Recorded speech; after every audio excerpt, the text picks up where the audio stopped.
So hey guys, welcome back to the channel. If you're new to the channel, I'm David Fredrickson, a 51-year-old type 1 diabetic.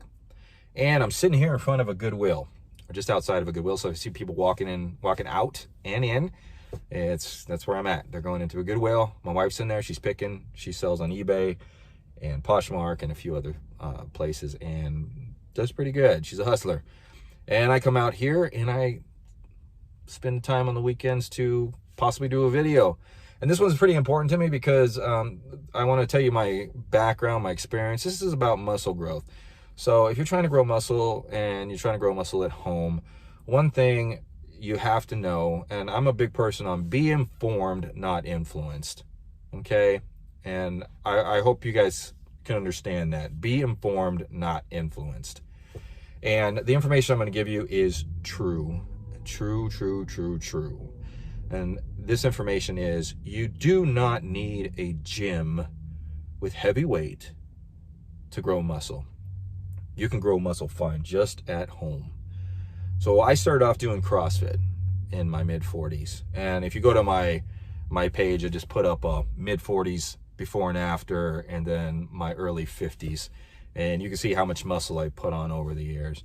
And in my mid-40s, that was the CrossFit phase there. So I loved being athletic. It's a big thing for me. So I focus no matter what, even when I was in the gym, is range of motion. Because range of motion, especially if you're getting in your 40s and up into your 50s and up into your 60s, performing exercises with full range of motion will prevent injuries in just your everyday life. Because if you don't develop those weak portions of the lifting of the lifting and the activation of a muscle, you're going to create some kind of damage that's going to happen to you later on, bending down, picking up, so forth and so on. So the range of motion is a big thing, and that's been with me because I used to break dance when I was younger, and I still love to do it, and at 51 I can still do it. So I am here to tell you guys that you do not need heavy weight to build muscle. There's all kinds of different forms of progressive overload. So when you hear channels out there, guys telling you have to lift heavy if you want to look like me, it's a bunch of crap. You don't have to lift heavy to build muscle. There's other ways to do it. Just like in my last video, other training techniques like tempo training, and you can check out the video right here. Tempo training is something that I don't do fully. Like I don't like sit there and write out every tempo of an exercise, but I implement it all the time to add more muscle stress or time under tension for the muscle to create more muscle trauma. And like in my last video, people need to stop using the term muscle damage because it's not proper. Muscle trauma is what happens, because muscle damage refers to and gives people the wrong idea that you have to tear your muscle apart in order to grow it. And basically what it is, it's muscle trauma. So the more time under tension you can create, the more trauma with the myofibril, the satellite cells, the muscle fibers themselves, the more trauma you create, the more activation of the repair process that will happen. Okay, and muscle damage, as far as tearing the muscle, like I said in my last video, is a super small portion of muscle growth. There's also two forms of hypertrophy.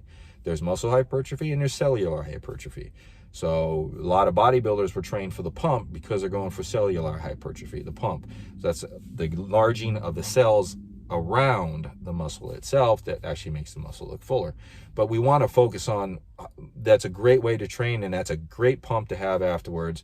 But you do want to focus on muscle hypertrophy for the long run. The way I've maintained muscle over the years is always focusing more on muscle hypertrophy and not cellular hypertrophy, but I still do use it.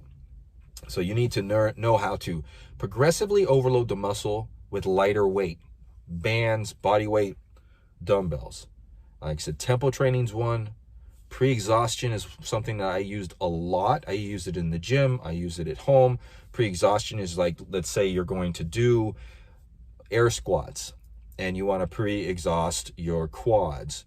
Let's say you do 15 to 20 reps of split squats or scissor squats, where you're focusing on the quads on one leg at a time, and you're really pre-exhausting those muscles, and then you go into regular air squats, sumos, regular, what have you, and your pre-exhaustion muscle, creating more progression and more time under tension and more muscle trauma with the muscle that will get you growth.